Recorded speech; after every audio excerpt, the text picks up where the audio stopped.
22 नवंबर 2025 को इथियोपिया में स्थित लगभग 12,000 साल से शांत पड़ा हाइल गुबी ज्वालामुखी अचानक सक्रिय हो उठा। इस अप्रत्याशित विस्फोट ने देखते ही देखते एक विशाल राख का बादल तैयार कर दिया, जो कई देशों को पार करता हुआ लगभग 4,500 किलोमीटर की दूरी तय कर भारत तक पहुंच गया।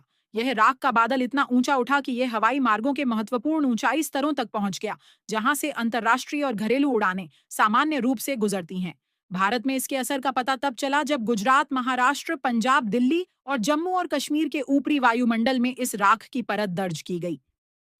जैसे ही इसकी पुष्टि हुई, एयरलाइंस ने किसी भी दुर्घटना की संभावना को देखते हुए तुरंत एहतियाती कदम उठाने शुरू कर दिए।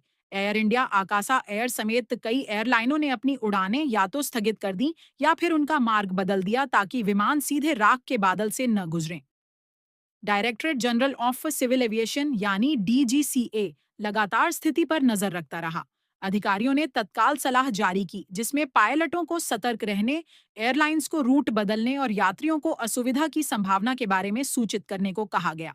इस बीच भारत मौसम विज्ञान विभाग ने यह भी बताया कि राख का यह बादल 24 नवंबर की रात भारतीय वायु क्षेत्र में प्रवेश कर गया था, लेकिन वायु धाराओं की दिशा बदलने के कारण अब यह धीरे धीरे भारत से दूर जा रहा है और 25 नवंबर की शाम तक इसके पूरी तरह साफ होने की उम्मीद है।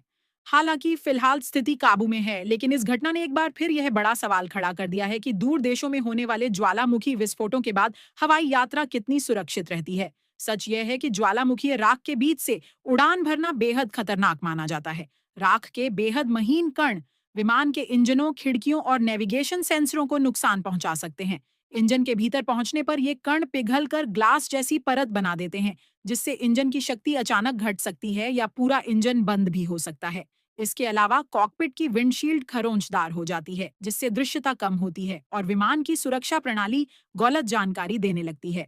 इन्हीं जोखिमों की वजह से दुनिया भर की एविएशन एजेंसियां ऐसी स्थिति आते ही उड़ान संचालन को सीमित कर देती हैं और पायलटों को राख वाले क्षेत्र से दूर रहने के निर्देश देती हैं।